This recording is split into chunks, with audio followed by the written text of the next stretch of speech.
안녕하세요, 제재TV의 이재훈입니다. 오늘의 영상은 2022년 새로워지고 업그레이드된 정부 정책 6가지를 주제로 찾아뵙게 되었습니다. 대한민국에 사는 청년들이라면 누구든 신청할 수 있으며 조건에 해당한다 싶으면 바로 신청하시는 것을 추천드립니다. 먼저 2021년 업그레이드된 청년정책 최저임금 인상입니다.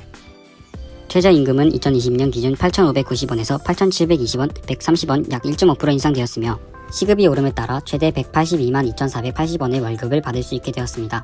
근로기준법으로는 일주 52시간의 근무시간과 하루 8시간 근무 시 1시간은 휴게시간을 가져야 하며 추가수당 지급은 1.5배, 복리후생비는 3%, 상여금은 최저임금 대비 15% 초과분으로 최저임금 합산 범위가 넓혀졌습니다. 여기서 상여금이란 정기적으로 지급되는 급여 이외에 지급되는 급여로 성과금 또는 보너스라고 부르며 성과금은 반드시 지급해야 하는 법적 수당 항목이 아니므로 급여를 받는 곳에 따라 차이가 있을 수 있습니다. 그리고 근로자라면 일주일에 평균 한 번 이상 휴가를 받을 수 있으며 2020년 기준 300인 이상의 사업장에서 2021년 30인 이상 300인 미만 2022년부터는 5인 이상 30인 미만의 사업장에도 적용이 될 예정입니다.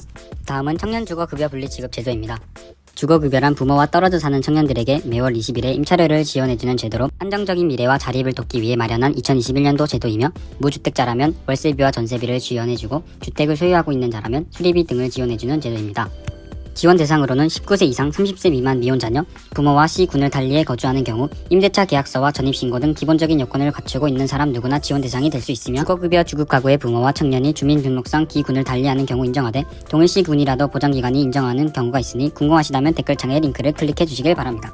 자격 요건으로는 2021년 기준 가구 소득 인정액이 중위소득 45% 이하, 1인 가구 기준 월소득 82만원, 4인 기구 기준 월소득이 219만원이며 월소득은 재산과 소득을 합산한 값으로 소득 30% 소득공제 후 계산하여 1인 가구 기준 최대 117만원까지 인정이 됩니다. 소득공제란 일정한 수익이 있을 경우 소득세를 제출하게 되는데 과세 대상이 되는 소득 중에서 일정 금액을 공제하는 것으로 경비 또는 정책적으로 지원이 필요한 부분을 지원하는 제도입니다. 다음은 청년구직활동지원금 제도입니다. 청년구직활동 지원 제도란 저소득 구직자, 청년실업자, 경력 단절 여성, 중장년층 등 취업 취약계층을 대상으로 취업 지원 서비스와 생계 지원을 함께 제공하는 제도이며 50만원씩 6개월간 최대 300만원까지 지원을 받을 수 있습니다.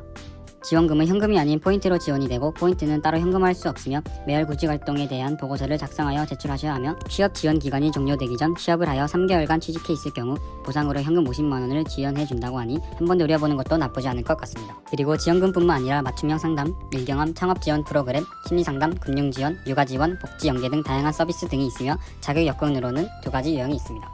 먼저 1류형 요건심사형에는 15세에서 69세 구직자, 소득과 재산 요건이 부합되고 취업 경험을 보유하고 있는 사람이 해당되고, 선별형에는 15세에서 69세 구직자로서 기준 중위소득이 50% 이하이며 가구 단위 재산이 3억 원 이하인 청년층, 18세에서 34세 구직자로서 기준 중위소득이 50% 초과 120% 이하이며 가구 단위 재산이 3억 원 이하인 사람은 비경제활동 인구에 해당됩니다. 다음으로 2유형은 저소득층 15세에서 69세, 1유형에 해당하지 않는 기준 중위소득 50% 초과 60% 이하의 구직자, 특정 계층 15세에서 69세 노숙인 등 비주택 거주자, 북한 이탈 주민, 여성가장, 악령층, 기준 중위소득 100% 이하인 구직자는 2유형에 해당됩니다.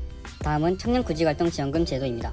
청년구직활동지원금 제도란 청년의 적극적인 구직활동을 위해 면접활동비를 지역화폐로 지원해주는 제도이며 면접 1회 시 35,000원, 최대 6회 21만원을 지원받을 수 있습니다. 자격 요건은 시행연도인 2020년을 기준으로 만 18세 이상 만 39세 이하이며 경기도에 거주 중이며 면접 1을 기준으로 미취업자라면 누구나 지원 가능합니다. 다음은 신청이 불가능한 경우입니다. 면접일 기준 주 30시간 이상 근로하는 상시 근무자로 정기소득이 있는 자, 실업급여를 수급하고 있는 자, 고용노동부 구직활동지원금에 참여 중인 자, 취업성공 패키지 1유형에 참여 중인 자, 청년구직자 교통비 지원 사업과 같은 유사사업에 참여 중인 자 등이 있습니다. 다음 정책으로는 스마트폰 실시간 정기료 확인 서비스와 모바일 신분증 서비스입니다. 먼저 스마트폰이나 원격 계량기에서 수집된 아파트 상가의 전기요금을 실시간으로 확인할 수 있는 서비스가 제공되고, 이 서비스를 활용하여 누진요금, 과금 구간, 진입경보와 월 예상 전기료 확인은 물론 최적 맞춤형 요금제 제한 등의 에너지 컨설팅도 받을 수 있어 전기 이용 효율이 한층 개선될 전망이라고 합니다.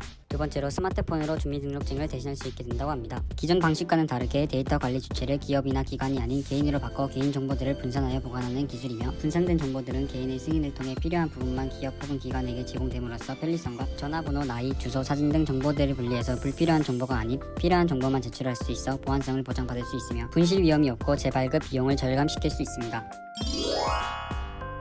지금까지 2021년 새로워지고 업그레이드된 정부 정책 6가지를 소개해드렸는데요. 궁금한 점이나 더 알고 싶은 정보가 있다면 댓글로 남겨주시면 감사하겠습니다. 지금까지 제재TV였습니다.